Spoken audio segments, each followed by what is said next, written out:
विनाकारण जर एक ते हिंदीमध्ये एक म्हण आहे, हाथी चले बाजार कुत्ते भोके हजार. तर तशा प्रकारे लोक जर उगाचच तुमची छेड काढायला येत असतील, उगाचच काही कारण नसताना हे करत, तर मग त्या गोष्टी आम्ही निग्लेक्ट करतो. तर हा विषय काढल्यावर माझ्या अंगावर काटा येतो, कारण बाळूमामांचं आमच्या आयुष्यातलं स्थान खूप मोठं आहे. त्या उद्देशाने मी हॉटेलची संकल्पना आणली, पण झालं असं की मराठीमध्ये एक म्हण आहे, करायला गेलो आणि हे गणपती झाला मारुती. तसं आम्ही चहाचा व्यवसाय चालवण्यासाठी हॉटेल चालू केलं. त्या हॉटेलच इतकं चालायला लागलं की आम्हाला चहाचा व्यवसाय बंद करायची पाहिजे. सातबारातून बाहेर पडलो आणि प्रॉपर्टी एजंट झालो, तिथेही सातबारा. कन्स्ट्रक्शनच्या व्यवसायात आलो, तिथेही सातबारा. म्हणजे ज्या आयुष्याची सुरुवात सातबारापासून झाली, त्या सातबाराच्या आयुष्यामध्ये नेहमी आठवण राहावी किंवा त्याचे उपकार कधी विसरू नयेत, या उद्देशानं आम्ही हॉटेलला नाव देताना सातबारा दिलं. मी सांगितलं ना की मी असं म्हणत नाही की माझा तो अहंकार नाहीये, पण शेवटी बाप बाप असतो. की कितीही जरी प्रयत्न केला तरी मी मगाशीच सांगितलं की जो हिसकावून खातो त्याचं पोट कधीच भरत नाही, आणि जो वाटून खातो त्याचं तो कधीच उपाशी राहत नाही. आणि जास्तीत जास्त लोकांनी गोगा कोरे यूट्यूब चॅनल सबस्क्राईब करा. आमच्यावर जसं प्रेम करता असंच या चॅनलवर करा. धन्यवाद. धन्यवाद सर. नमस्कार मित्रांनो, आजचे आपले गेस्ट सातबारा फूड चेनचे ओनर राहुल सावंत सर व सोनाली सावंत मॅडम आहेत. चला त्यांच्या सातबारा फूड चेनचा प्रवास जाणून घेऊया. त्यांनी कशा पद्धतीनं आज महाराष्ट्राच्या कानाकोपऱ्यात त्यांची सातबाराची फूड चेनची आउटलेट्स पोहोचवलेत हे जाणून घेऊया आपण. See you there. मग मित्रांनो, जसं की आपण मगाच्या इंट्रोडक्शनमध्ये पाहिलं, आज आपल्यासोबत आहेत राहुल सावंत सर व सोनाली सावंत मॅडम. चला जाणून घेऊया त्यांचा सुरुवातीपासून सातबारापर्यंतचा प्रवास. मग सर, आमच्या दर्शकांना सांगा, तुमचा सातबारापर्यंतचा प्रवास कसा होता? त्याच्या आधी तुम्ही काय करत होता सातबारा चालू व्हायच्या आधी? सातबाराच्या अगोदर साधारण 99-2000ला मी 10वी झाली, म्हणजे 10वी नापास झालो. त्यानंतर वडिलांनी मला 2 वर्ष चान्स दिले की तू ऑक्टोबर आणि परत मार्च एकदा चेक कर की पास होतोय काय. माझ्याकडनं काही ते झालं नाही. त्यानंतर मग मी वेगवेगळे व्यवसाय केले, म्हणजे MIDC मध्ये काम केलं, हमाली केली, भाजीचा व्यवसाय केला, त्यानंतर STD बूथमध्ये असे वेगवेगळे व्यवसाय केले. त्यानंतर तहसीलदार ऑफिसमध्ये सातबारा लिहायला होतो. त्यानंतर कन्स्ट्रक्शनच्या व्यवसायामध्ये आलो, म्हणून काम केलं. प्रॉपर्टी एजंटचा इन्व्हेस्टर झालो, मग कन्स्ट्रक्शन व्यवसाय. आणि 2017-18ला मोदी सरकारने जेव्हा नोटबंदी केली त्यावेळी माझ्या ह्या कन्स्ट्रक्शनच्या व्यवसायाला थोडी उतरती करावी लागली. त्यामुळे काहीतरी व्यवसाय चेंज करावा या उद्देशानं मी हॉटेल व्यवसायामध्ये आलो. ओके सर, मला सांगा, बिझनेसचा तुम्हाला आधीचा कुठला एक्सपिरियन्स त्याच्या आधी? बिझनेस असा नव्हता विशेष, म्हणजे व्यवसाय होता, म्हणजे कन्स्ट्रक्शनचा व्यवसाय होता. पण कन्स्ट्रक्शनचा व्यवसाय आणि हॉटेल व्यवसाय हे दोन अगदी विरुद्ध टोक आहेत. म्हणजे याचा आणि त्याचा तसा दूर दूरपर्यंत काही संबंध नाही, कारण हॉटेल व्यवसाय ही सर्व्हिस इंडस्ट्री आहे. त्यामुळं त्याचा एक्सपिरियन्स अजिबात नव्हता सर्व्हिस इंडस्ट्रीचा. साधारणपणे 2019 ते 2014-24 अवघ्या 6 वर्षात एवढं सगळं आपलं सातबाराचा परिवार उभा राहिला. ओके मॅडम, मला सांगा, तुमचा लग्नाआधीचा बॅकग्राऊंड कसा होता व तुम्हाला काय एक्सपिरियन्स या फील्डमध्ये? माझं माहेर सोलापूर जिल्ह्यातील मंगळवेढा तालुक्यामध्ये मरोडे म्हणून छोटंसं गाव आहे. ते माझं माहेर. माझे वडील आर्मीमॅन होते, आता ते रिटायर्ड आहेत. 2 भाऊ आणि आम्ही 3 जणी बहिणी, आणि माझे आई वडील आणि आजी आजोबा, असं आमचं एक छोटंसं कुटुंब होतं. 12वीची परीक्षा 2 महिने असताना माझं लग्न झालं. त्यामुळं व्यवसायाचा अनुभव वगैरे तेवढ्या वयात काय नव्हतंच. मी शिक्षण करत होते आणि मग लग्नानंतर मी 12वीची परीक्षा दिली. ओके. सातबाराची जी थीम आहे सर, ज्यामध्ये गावाचे सर्व घटक आहेत, सरपंच असो, विहीर असो, पंचायत असो, ही थीमची आयडिया कशी आली?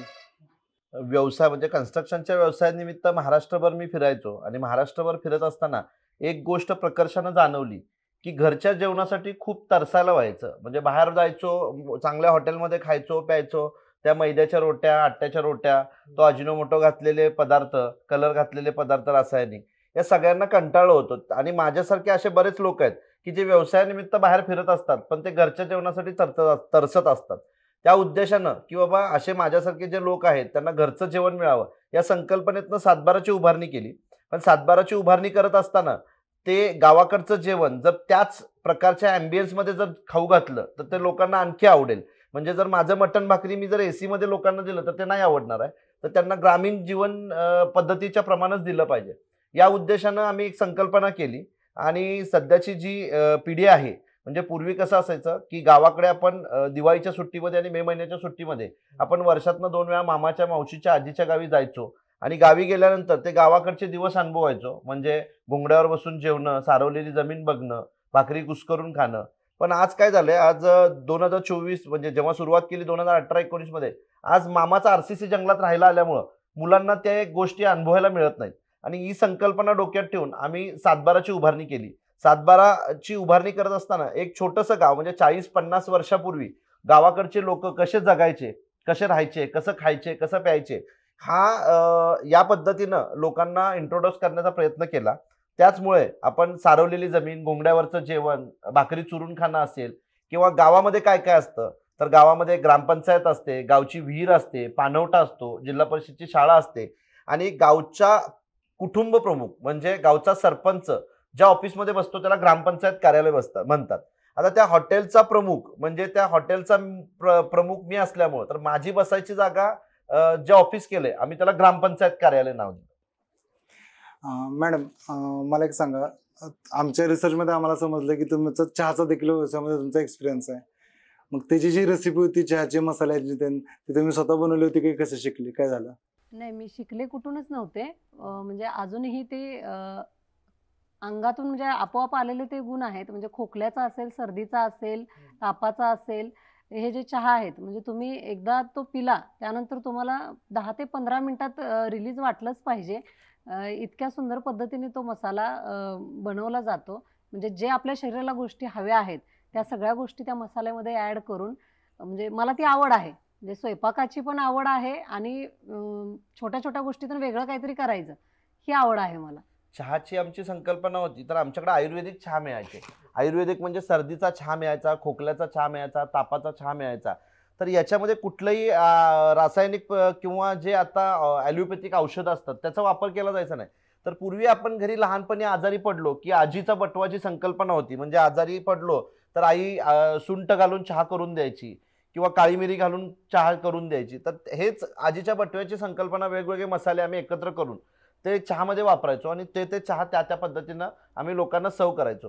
आणि फार कमी अवधीमध्ये लोकांना फार तो चहा आवडला, लोकांनी फार डोक्यावर घेतलं आणि जसं सातबाराला लोकांनी भरभरून प्रतिसाद दिला तसाच प्रतिसाद आम्हाला त्या काळामध्ये चहाच्या व्यवसायामध्ये सुद्धा लोकांनी दिला होता. पण कालांतरानं चहाच्या व्यवसायातनं हॉटेल व्यवसायात आल्यानंतर दोन्हीकडे लक्ष देता येणं म्हणून तो स्टॉप केला. साधारणपणे किती साली चालू केलं तसं तो? 2017च्या सुरुवातीला आम्ही चहा चालू केला होता. चहा साधारण 3 महिने चालू केला. पण मी थोडक्यात मग असे सांगताना राहिलं की आम्ही एका दुकानगाळ्याच्या बाहेर चहाचा व्यवसाय करत होतो. कालांतरानं तो दुकानगाळा त्या व्यावसायिकानं बंद केला. आमचा चहा कुठं घेऊन जाणार म्हणून आम्ही काय केलं की चला तो दुकानगाळा आपण घेऊ आणि त्या दुकानगाळ्यामध्ये काहीतरी छोटा मोठा व्यवसाय चालू करू आणि तो व्यवसाय चालू अगर न चालू पण बाहेर दारात चहा चालतो आपला, त्यातनं 4 पैसे चांगले मिळतात. तर त्या उद्देशाने आम्ही हॉटेलची संकल्पना आणली. पण झालं असं की मराठीमध्ये एक म्हण आहे, करायला गेलो आणि हे गणपती झाला मारुती. तसं आम्ही चहाचा व्यवसाय चालवण्यासाठी हॉटेल चालू केलं. त्या हॉटेलच इतकं चालायला लागलं की आम्हाला चहाचा व्यवसाय बंद करायची पाहिजे. ओके. मग हॉटेलला रेसिपी सेम सातबाराची होती तेव्हा? सातबाराची, हा सेम. म्हणजे काय होतं की आम्ही ज्या ठिकाणी हॉटेल चालू केलं ती म्हणजे खाद्याची पंढरी समजली जायची राजारामपुरी. तिथं छोटे मोठे अगदी वडापाव भजीपासून ते चायनीज, पंजाबी, कॉन्टिनेंटल सगळे पदार्थ मिळायचे. आता या स्पर्धेच्या युगात टिकायचं असेल तर काहीतरी वेगळं करायला पाहिजे.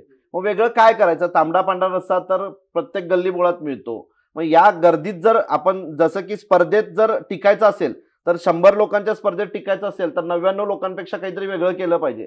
या संकल्पनेतनं आम्ही काळा मटण आणि काळा पिवळा रस्सा चालू केला. लोकांना त्यावेळी म्हणजे ते अनपेक्षित होतं, म्हणजे हे काळं मटण काय प्रकार आहे. पण काळं मटण म्हणजे त्याच्यामध्ये कुठलाही आर्टिफिशियल रंग घातला जायचा नाही.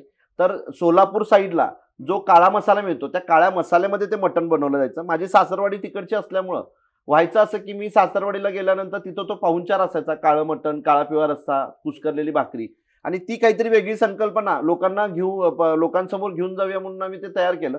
ती लोकांना इतकी आवडली की लोकांनी फार डोक्यावर घेतलं. मग मॅडम, तुम्ही रेसिपीचं क्रेडिट तुम्हाला घेता का सरांना देता?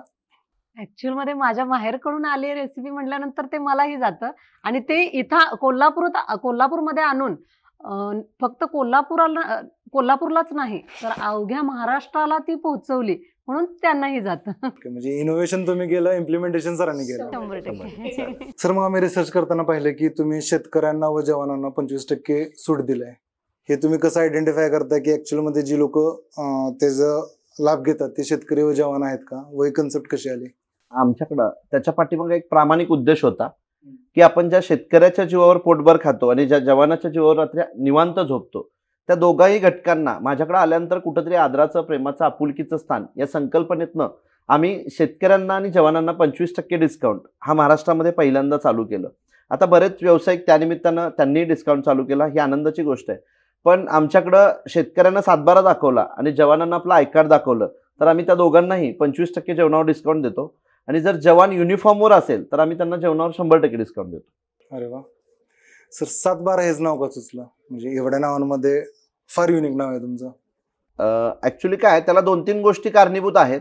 जेव्हा हॉटेल व्यवसाय चालू करत होतो त्यावेळी माझं एक स्वप्न होतं की आपण नाव असं द्यायचं जी जे लोकांच्या तोंडात असेल कंटिन्यू, म्हणजे त्याचं वेगळं लोकांवर बिंबवण्याची गरज नाही, आणि असं नाव द्यायचं की जे इतर हॉटेलमध्ये कुठं पाहायला मिळणार नाही. त्या दृष्टिकोनातनं 7/12 नाव दिलं. दुसरी संकल्पना अशी होती की आपण ज्या ग्रामीण जीवनाशी किंवा ग्रामीण खाद्य संस्कृतीशी निगडीत हे जे खाद्यपदार्थ देतो, तर त्यामुळं ती जी गावाकडची शेती असेल, गावाकडची जमीन असेल, शेतावरचं जेवण असेल, या संकल्पनेतनं तो 7/12 नाव द्यायचं होतं. तिसरी महत्वाची गोष्ट म्हणजे आयुष्यात मी जेव्हा पहिल्यांदा कुठंतरी सन्मानाचा एखादा जॉब किंवा नोकरी करत होतो तर ते तहसीलदार ऑफिसमध्ये 7/12 लिहायचं. तर ती नोकरी सोडल्यानंतर त्या 7/12तून बाहेर पडलो आणि प्रॉपर्टी एजंट झालो, तिथेही 7/12. कन्स्ट्रक्शनच्या व्यवसायात आलो, तिथेही 7/12. म्हणजे ज्या आयुष्याची सुरुवात 7/12 पासून झाली त्या 7/12च्या आयुष्यामध्ये नेहमी आठवण राहावी किंवा त्याचे उपकार कधी विसरू नयेत, या उद्देशानं आम्ही हॉटेलला नाव देताना 7/12 दिलं. मॅडम मला सांगा, तुमचे जे मसाले आहेत ते तुम्ही घरगुती बनवता, रेसिपीत म्हणजे इनबिल्ट तुमचं मॅन्युफॅक्चरिंग असतं का तुम्ही आउटसोर्सिंग करता? नाही, इनबिल्ट आहे ते. आम्ही आमच्या पुरतं बनवतो. अजून आपण ते बाहेर द्यायला सुरू केलेलं नाहीये. पण रिक्वायरमेंट भरपूर आहेत आम्हाला. पण आम्हाला आमच्या या व्यापातूनच वेळ भेटत नाही. तर नक्की ते पण करू पुढे जाऊन. ओके सर, मला सांगा तुमचं फ्रँचायझी मॉडेल किती कसं आहे? आता लई लोक इच्छुक असतात की 7/12ची फ्रँचायझी घेतली पाहिजे का, कारण की सगळीकडे वेल नोन ब्रँड आहे, गर्दी तर हमखास असतेच तिथे, आणि लाईक लोकांशी जुळणार ब्रँड आहे तो एक. ऍक्च्युली फ्रँचायझी मॉडेल बनवलेलं नाहीये. आम्ही जे करतो ते स्थानिकचा एखादा पार्टनर घेतो आणि त्याच्या सोबतीनं करतो. फ्रँचायझी झालं ना तर फ्रँचायझी मॉडेल झाल्यानंतर होतं असं की मग त्याच्यावर कंट्रोल राहत नाही आपला. त्यामुळं ह्या सगळ्या म्हणजे कोल्हापूर असेल, सातारा, पुणे, लोणावळा, सासवड, रांजणगाव, इंदापूर, नाशिक, शिर्डी, पुण्या, मुंबईपर्यंत आम्ही जे जातो ते आमचं सेंट्रलाइज किचन कोल्हापूरला आहे आणि त्या सेंट्रलाइज किचनमध्ये सगळं बनतं आणि तिथून रोजच्या रोज ट्रान्सपोर्टनी ते त्या ब्रांचपर्यंत पोहोचवलं जातं. म्हणजे आम्ही इथून पुण्याच्या किंवा मुंबईच्या ब्रांचला पोहोचवत असताना ते रेडी टू कुक मसाले, त्यानंतर मटण आणि मटण शिजवायचं पाणी सुद्धा आम्ही कोल्हापुरातनंच करतो. म्हणजे त्यामुळं होतं असं की सगळ्या ब्रांचना एकसारखी चव राहते. त्यामुळे या सगळ्याचं सेंट्रलाइज किचन हे कोल्हापूरला आहे. आणि सर साधारणपणे जर एखाद्याला चालू करायचं असलं त्याला किती जमीन असावी अशी अपेक्षित आहे? साधारण माझ्या सगळ्या ब्रांच हे साधारण कमीत कमी 20,000 स्क्वेअर फूट पासून चालू होतात. मग त्या ते एरिया वाईज डिपेंड असतं, म्हणजे गाव केवढा आहे केवढा आहे. आणि सगळ्यात महत्वाचा क्रायटेरिया आपल्या फ्रँचायझी मॉडेल म्हणता येणार नाही पण ह्या फूड चेन सिस्टम मध्ये आहे. तर आपण एका हॉटेलपासून दुसरा हॉटेल रेडियस 75 किलोमीटरमध्ये नाही काढत आहे. त्यामुळं आपल्याला इथं दिलंय मग इथून 5 किलोमीटरवर नवीन रिक्वायरमेंट आहे द्या, तिथून 10 किलोमीटरवर नाही, अजिबात नाही. आपल्या एका हॉटेल जवळ दुसरं हॉटेल आपण 75 किलोमीटर अजिबात काढत. कॉम्पिटिशनला देखील चांगलं असतं बिझनेस. सर मला एक सांगा, तुमचे टोटल किती शाखा आहेत? आता माझ्या 7/12च्या साधारण 15 शाखा आहेत, म्हणजे माझी कोल्हापूरची धरून. आणि आता आम्ही काही दिवसापूर्वी 4-5 महिन्यापूर्वी नवीन एक प्युअर व्हेज ब्रँड 8 म्हणून चालू केलाय. 8 ओके. काय झालं की बरेच लोक जैन, मारवाडी, गुजराती कम्युनिटी मधले माझे मित्र आहेत, ते मला खूप वेळा भेटायचे, पण ते म्हणायचे यार तू अच्छा दोस्त है लेकिन तेरे पास आ नाही सकते, कारण ते व्हेज नॉन व्हेज त्यांना एकत्र चालत नाही. मग त्याचमुळं व्हेजचा एक नवीन ब्रँड डेव्हलप करूया या उद्देशाने आम्ही 8 म्हणजे 7/12शीच निगडीत 8 म्हणजे जसा 7/12चा उतार असतो तसा 8चा एक उतार असतो, म्हणून त्याला 8 नाव दिलं. आणि 7/12 नॉनव्हेज मध्ये काम करतं आणि 8 प्युअर व्हेज मध्ये करतं. तर त्या 8ची पहिली शाखा आपली इस्लामपूरच्या पुढच्या साईडला कासेगाव म्हणून आहे, तिथं आहे. दुसरी ब्रँच आता पुणे आणि खोपोलीमध्ये नवीन चालू होते. तर अशा पद्धतीनं साधारण 7/12च्या 15 ब्रँच आहेत आणि 8च्या आता पहिली शाखा आहे, त्यानंतर आता नवीन 2-3 शाखा चालू होतात. ओके. सर मग चला काही सिरियस प्रश्नांकडे वळूया. काही लोक आपल्याबद्दल निगेटिव्ह मार्केटिंग करायला लागले, तुम्हाला त्याची कल्पना असेलच.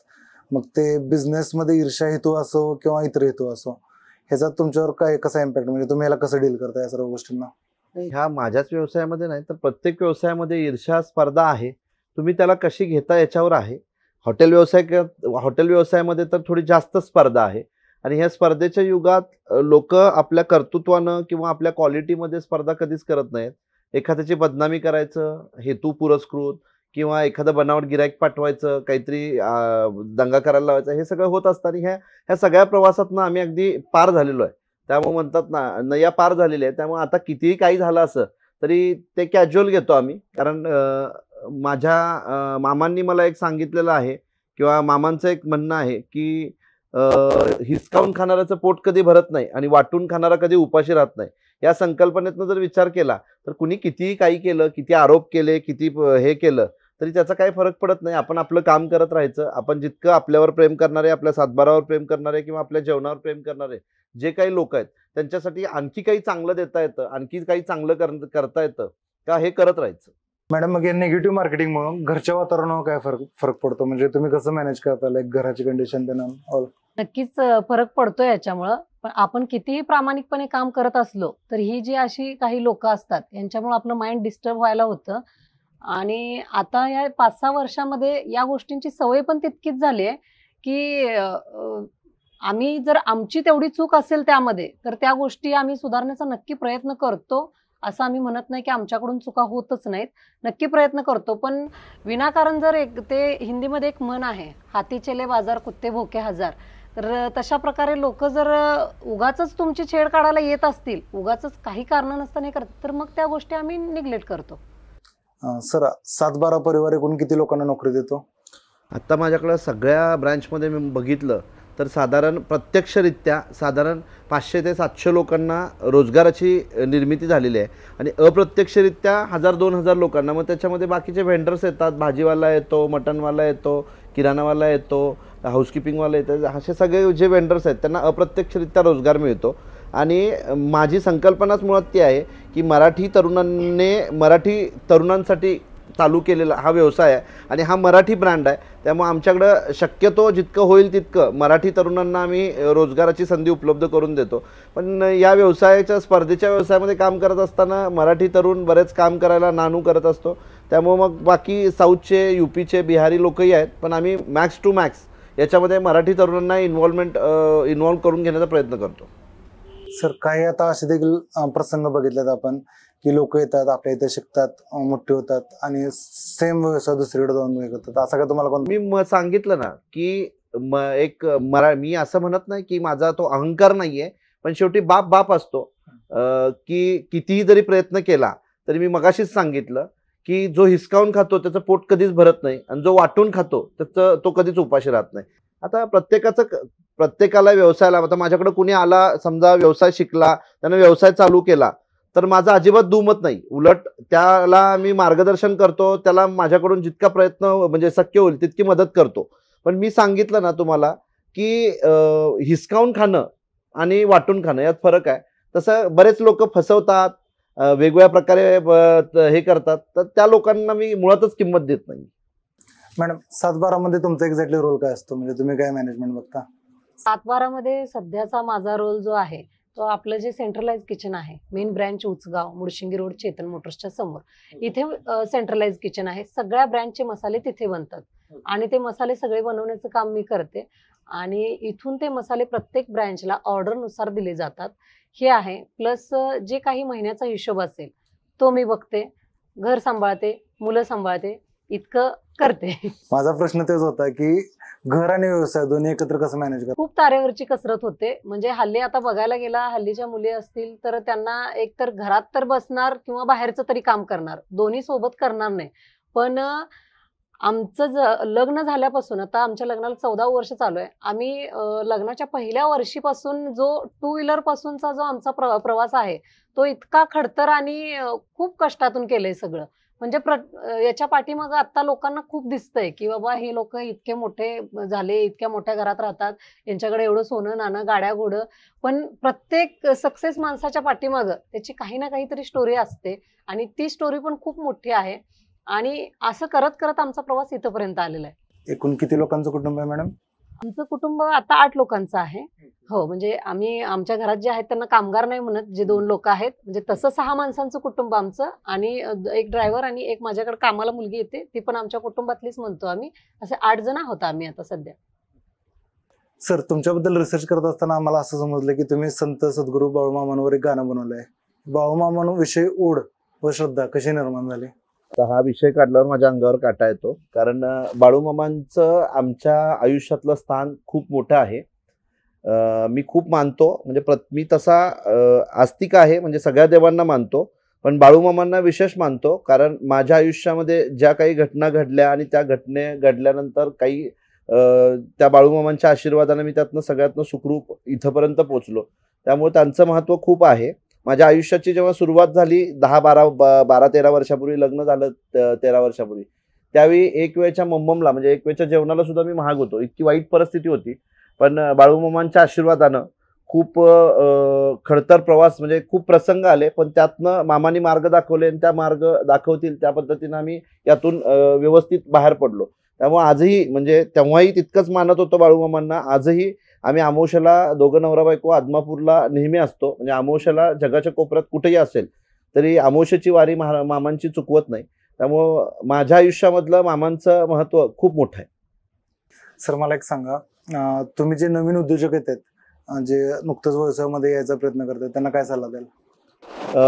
सल्ला देणं इतपत मी मोठा नाही आहे, पण मी नवीन व्यावसायिकांना माझं एकच सांगणं असतं की व्यवसाय करत असताना प्रत्येक वेळेला भांडवलाची, तुम्ही मगाशी म्हटलं तसं, भांडवलाची खूप गरज असते. आणि नवीन व्यवसाय करत असताना लोक विश्वास ठेवतात, नाही ठेवतात, घरचे विश्वास ठेवतात, नाही ठेवतात.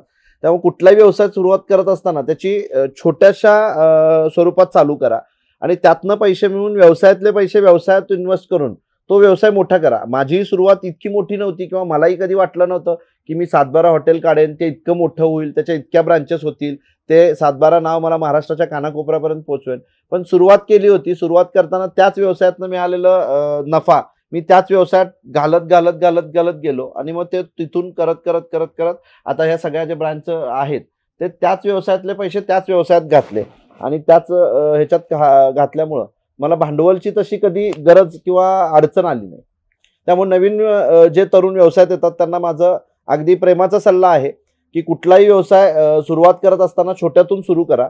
छोट्यातून सुरू केल्यानंतर तुम्ही जर तो व्यवसाय प्रामाणिकपणे काम केलं, प्रामाणिकपणे स्वतःचे जर एफर्ट्स दिले, तर नक्कीच तो व्यवसाय फार कमी अवधीमध्ये नावारूपाला यायला अजिबात वेळ लागणार नाही. मॅडम, काही गृहिणी उद्योग देखील करू इच्छितात, त्यांना तुम्ही काय सल्ला द्या व कुठले डायरेक्शन सजेस्ट कराल? मला त्या संदर्भात बरेच लेडीजचे कॉल येतात की त्यांना म्हणजे असं वाटतं माझ्याकडे बघून. आता काल परवा 2 दिवसापूर्वी एक कॉल आला होता मला की ताई, मला तुमच्याकडे बघून काहीतरी करायची इच्छा होते, मलाही काहीतरी करायचंय, माझ्या संसाराला हातभार लावायचा आहे. तर मग बायकांचं बऱ्याचदा असं होतं की घर सांभाळायचं, मुलं सांभाळायची, मुलांचं शिक्षण बघायचं आणि ह्या गोष्टी करत करत त्यांना काहीतरी करायचं असतं. मग यातून जर करायचं म्हटलं तर बऱ्याच बायकांना असं वाटतं की आपण गृहउद्योग काहीतरी केला पाहिजे. तर जसं साहेबांनी मगाशी सांगितलं की कोणताही व्यवसाय करताना आधी छोटा व्यवसाय करा, तसं मीही महिलांना तेच सांगेन की तुम्ही करताना कोणत्याही व्यवसायाची सुरुवात आधी घरातून करा. आणि जसं पुरुष सकाळी आवरून घरातनं बाहेर पडू शकतात तसं आपल्याला जमत नाही, कारण आपल्या पाठीमागं जो रहाटगाडगा असतं की बाबा मला स्वयंपाक करायचा आहे, मला घरातला आवरायचा आहे, मला मुलांचा डबा करायचा आहे, हे ते ह्या सगळ्या गोष्टी आपल्याला कराव्याच लागतात आणि हे केलं तर आपण परिपूर्ण आहोत. तर हे सगळं बघत बघत तुम्ही आधी जो व्यवसाय, तुमच्या अंगात जे काही कलागुण असतील, मग बायकांच्याकडे पाककला असते, शिवणकाम असतं, काहीही असतं, या गोष्टी तुम्ही घरातून सुरू करा. त्याचं थोडंसं मार्केटिंग करा. आता मार्केटिंगसाठी बरेच तुम्हाला साधनं उपलब्ध आहेत. इंस्टाग्राम आहे, फेसबुक आहे, इकडे तिकडे तुमच्या ॲड करा. पार्लरचा व्यवसाय आहे, ह्या गोष्टी तुम्ही हळूहळू करा छोट्या छोट्या आणि मग त्यानंतर मोठ्या करा. बरोबर. सर, जेव्हा तुम्ही पहिली शाखा उभा केली तेव्हा तुम्ही आर्थिक गोष्टी कशा मॅनेज केल्या? मी सांगितलं ना, मी पूर्वी चहाचा जसा व्यवसाय होता, चहाच्या व्यवसायामध्ये माझं भाग भांडवल साधारण 35,000 रुपये होतं. 4 महिने 4-5 महिने चहाचा व्यवसाय चालू केल्यानंतर त्या 35,000 रुपये भाग भांडवलमधनं साधारण एक 5-10 लाख रुपये जमा केले. कारण चहाचा मी मगाशी सांगितलं तसं व्यवसाय चांगला होता. ते 5-10 लाख रुपये मी हॉटेल व्यवसायात इन्व्हेस्ट केले 5,000 स्क्वेअर फूटमध्ये. त्या 5,000 स्क्वेअर फूटमधले 4 महिने केल्यानंतर तिथं मिळालेले फायदा मी 500 स्क्वेअर फूटमधनं 5,000 स्क्वेअर फूटमध्ये इन्व्हेस्ट केले आणि तिथं मोठं हॉटेल काढलं. त्या 5,000 स्क्वेअर फूटमध्ये इन्व्हेस्ट केलेले पैसे 4 महिने व्यवसाय करून परत 20,000 स्क्वेअर फूटमध्ये केलं.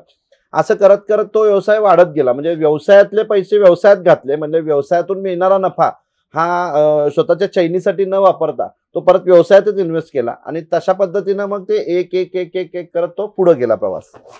सर फूड मॉल कन्सेप्ट काय आहे? म्हणजे युनिक कन्सेप्ट आहे, लोकांना जाणून घेण्यात उत्सुकता आहे. फूड मॉल काय झालं की माझ्याकडे सातबाराला जेवायला आल्यानंतर आता काय असतं, घरात जरी 4 लोक असले तर त्या 4 लोकांच्या चवी किंवा आवड वेगवेगळ्या असतात. म्हणजे कुणाला मटन खायचं असतं, कुणाला चिकन खायचं असतं, कुणाला फिश खायचं असतं, कुणाला बिर्याणी खायची असते, कुणाला व्हेज खायचं असतं. मग माझ्याकडे हॉटेलमध्ये फक्त काळं मटण, काळा पिवळा रस्सा किंवा व्हेज मध्ये भरलं वांग, पिठलं, डाळीची आमटी, गव्हाची खीर असं ट्रॅडिशनल मिळायचं. मग बऱ्याच वेळेला काय व्हायचं की आई वडील आलेत, मुलगा आलाय, त्यांची नातू आलेत, मग यांना वेगवेगळी चव हवी असायची. मग या संकल्पनेतनं आपण व्यवसाय केला, आपण व्यवसायामध्ये चांगले पैसे मिळवले, नावारूपाला आलो. पण असे बरेच मराठी नवीन तरुण उद्योजक आहेत की ज्यांना आपणही काहीतरी करावं असं वाटतं. अशा बऱ्याच एक 8-10 व्यावसायिकांना एकत्र घेतलं आणि फूड मॉलची संकल्पना चालू केली. आणि त्या फूड मॉलमध्ये मग आतमध्ये माझा व्यवसाय चालू केला आणि माझ्या बाजूला मग थालीपीठ असेल, पुरणपोळी असेल, व्हेज जेवण असेल किंवा तंदूर चायनीज असेल किंवा असे वेगवेगळे किंवा महिलांचा कुरडं पापड्या असतील, मसाले असतील किंवा लोणचं पापड असतील, कोल्हापुरी चप्पल असेल, गुळ काकवी, असे वेगवेगळे स्टॉल एकाच छताखाली. म्हणजे माझ्या इथं आल्यानंतर म्हणजे तुम्हाला अगदी पुरणपोळी, उकडीचे मोदक, थालीपीठ पासून चायनीज, पंजाबी, कॉन्टिनेंटल पासून ते गुळ काकवी म्हणजे जे काही वेगवेगळे जे आहे ते सगळं एकाच छताखाली मिळावं या संकल्पनेतनं मी फूड मॉलची संकल्पना उभी केली. लोकांनाही चांगली आवडली. म्हणजे तो फूड मॉल माझा किनी टोल नाका सोडल्यानंतर आहे. म्हणजे जे परगावावरून येणारे, पुन्हा मुंबईवरून जे येणारे ग्राहक आहेत की ते जे गोवा किंवा तिरुपतीला प्रवास करतात, त्यांना कोल्हापुरात न जाता त्यांना हायवेवर त्या सगळ्या सुविधा, म्हणजे कोल्हापुरी चप्पल घेण्यासाठी स्पेशली कोल्हापुरात जाण्याची गरज नाही किंवा गुळ काकवी कोल्हापूरची प्रसिद्ध घेण्यासाठी आतमध्ये जाण्याची गरज नाही किंवा लोणचं पापड कोल्हापूरचे प्रसिद्ध आहेत वेगवेगळे, ते घेण्यासाठी आतमध्ये जाण्याची गरज नाही. त्यांना हायवेवर उपलब्ध झालं आणि ते तिथून घेऊन पुढचा प्रवास करतील. या संकल्पनेतनं ती फूड मॉलची संकल्पना उभी. थोडक्यात कोल्हापूरचं कल्चर आपण एका ठिकाणी आणायचा प्रयत्न केला. मला सांगा, जे आपले सातबारा प्रेमी आपले ग्राहक आहेत त्यांच्यासाठी 2 शब्द. नक्कीच 7/12वर प्रेम करणारे सुरुवात जेव्हा झाली आमची 2017-18 साली, तेव्हापासून येणार कस्टमर आमच्याकडे अजून आहे. त्यांनाही आणि आता जे काही नवीन जॉईन होत आहेत या सगळ्या लोकांचे आम्ही 7/12 परिवार आमचा मनापासून आम्ही आभार मानतो. ह्या सगळ्यांनी बऱ्याच आमचे चांगले वाईट सगळे प्रसंग पाहिलेले आहेत आणि यामध्ये सगळ्यांनी आम्हाला साथ दिलेली आहे आणि या सगळ्यांची साथ अशीच राहावी. आमचं जरी काही चुकलं असेल किंवा इथून पुढे चुकेल तर नक्की तुम्ही हक्काने आम्हाला सांगा, त्याच्यामध्ये सुधारणा करण्याचा आम्ही नक्की प्रयत्न करू. शेवटी माणूस आहे, माणूसच चुकतो, तर तुम्ही मोठ्या मनाने आम्हाला माफ कराल अशी आम्ही आशा बाळगतो. पुढच्या 5 वर्षात तुम्ही सातबाराला कुठं बघता? पुढच्या 5 वर्षात म्हणायची गरज नाही. ऍक्च्युअल मध्ये हे 7/12 जेव्हा चालवत होतो तेव्हा आम्ही दोघांनी पाहिलेलं एक स्वप्न होतं. जिथं आता आपण बसलो हे घराचं स्वप्न आम्ही पाहिलं होतं. आमच्या लग्नाला 14 वर्ष चालू आहे. 13 वर्ष आम्ही भाड्याच्या घरात राहत होतो. पण एक आम्ही ठरवलं होतं, एक पण केला होता की जायचं राहायला तर स्वतःच्या घरात जायचं आणि असं घर बांधायचं जिथं 7/12 जसं पूर्ण महाराष्ट्रात नव्हे आपल्या देशाच्या बाहेर पण नाव पोचलंय तसं आपल्या घराचं पण तेवढेच नाव झालं पाहिजे. अशा पद्धतीने आम्ही घर बांधलं आणि यानंतरचं आमचं स्वप्न आहे की 7/12ची एक तरी शाखा बाहेर देशात झाली पाहिजे. आणि घर पूर्ण झालं आणि 4च दिवसात आपल्याला रिक्वायरमेंट आली तर एक 2 ते 3 महिन्यात आपलं 7/12 हे कतारला जाते. हा सर, आता आपले सातबाराची जी डिझाईन आहे वर तुमच्या घरची देखील जी डिझाईन आहे एकदम अशी ट्रेडिशनल, युनिक आणि छान अशी कन्सेप्ट आहे. या सगळ्याची आयडिया लाईक कुठून येते तुम्हाला? लाईक सोर्स ऑफ काय म्हणतात त्याला, सोर्स काय? मग सांगितलं ना, माझी ग्रामीण मातीशी नाळ फार घट्ट आहे. म्हणजे माझं जन्म जरी शहरात झाला असेल किंवा पूर्ण आयुष्य शहरात गेलं असेल तरी ग्रामीण मातीशी माझी नाळ पहिल्यापासूनच घट्ट आहे. म्हणजे ग्रामीण मातीचं, ग्रामीण जीवनशैलीचं फार आकर्षण आहे. त्याच धर्तीवर आपण सातबाराची निर्मिती केली. घरं खूप लोक बांधतात, पैसे खूप लोक घालतात घराला किंवा खूप मोठी मोठी घरं बांधतात. पण जे घराला पूर्वीच्या मराठी संस्कृती महाराष्ट्रीयन संस्कृतीमध्ये घराला घर पण होतं, घराला जे वाडा संस्कृती होती की घराला जे अंगण होतं त्याला ब्रह्मस्थान म्हणायचे, कोटियाड म्हणायचे, की जिथं आपल्या नजरेसमोर आपली लहान मुलं खेळतायत किंवा आपल्या घराच्या मध्यभागी जे आपलं उन्हाळ्याचं वाळवण असेल ते सगळं करायचं. तर ही जी संकल्पना होती ना पूर्वी वाड्याची, ही खूप म्हणजे आकर्षित करत होती. पण परिस्थितीनुसार माझा कधी वाडा म्हणजे माझ्या वडिलांची परिस्थिती गरीब होती, त्यामुळे कधी गावाकडे असं वाडा नव्हता किंवा आम्ही जमीनदार नाहीये, मी एका बहुजन कुटुंबातनं इथपर्यंत आलेला मुलगा आहे. तर ती एक मनाला सल होती की घर असावं. म्हणतात ना मराठीमध्ये काव्यरचना आहेत की घर असावं घरासारखं, नकोत नुसत्या भिंती, तिथे असावा प्रेम जिव्हाळा, नकोत नुसती नाती. तर याच संकल्पनेतनं ते घर घरासारखं असावं, तिथं गेल्यानंतर सगळा कुटुंब एकत्र असावा, सगळ्या कुटुंबातील माणसं एकत्र बसून जेवावी, एकत्र सगळे फंक्शन व्हावे, या संकल्पने माझं. कारण मला मुळात भाऊ नसल्यामुळं माझं कुटुंब फार छोटं आहे. मी, माझी बायको, 2 मुलं आणि माझे आई वडील आणि आमच्या सोबत काम करणारे 2 लोक. या सगळ्यांना सोबत एक घर पण असावं या उद्देशातनं आपण ते ट्रॅडिशनल घर बांधण्याचा प्रयत्न केला.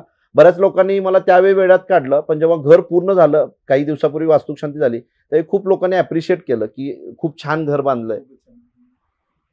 सर जेव्हा सुरुवात केली तेव्हा इमॅजिन केलं की लाईक हा दिवस देखील येईल?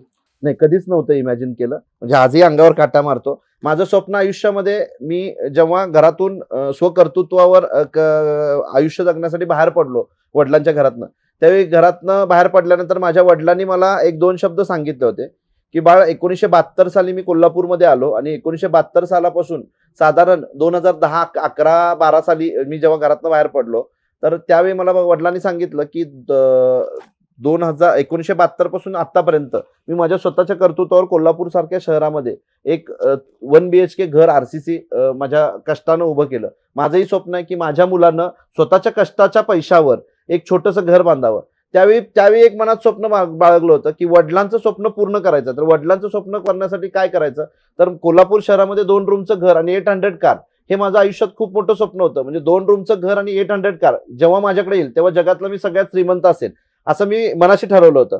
पण काळानुरूप व्यवसायामुळे पुढे गेलो. मग ते 2 रूमचं स्वप्न 3 रूमवर गेलं, 3 रूमचं स्वप्न 4 रूमवर गेलं, 4 रूमचं असं वाढत गेलं.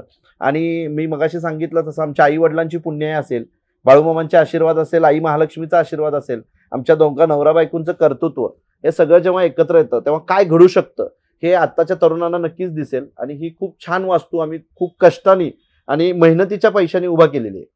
मग मित्रांनो, मग आज सावंतवाड्यात आपला एपिसोड खरंच फार छान झाला. सर आमच्याकडनं तुम्हाला एक छोटीशी भेट. आजचे आपले स्पॉन्सर्स आहेत Balumama water supplies. Thank you sir. धन्यवाद. तुमचं आमच्या सातबारावर याच्या अगोदरही प्रेम होतं, हे असंच प्रेम आयुष्यभर आमच्या सातबारावर राहावं. आणि जास्तीत जास्त लोकांनी गोगा कोरे युट्यूब चॅनल सबस्क्राईब करा. आमच्यावर जसं प्रेम करता असंच या चॅनलवर करा. धन्यवाद सर.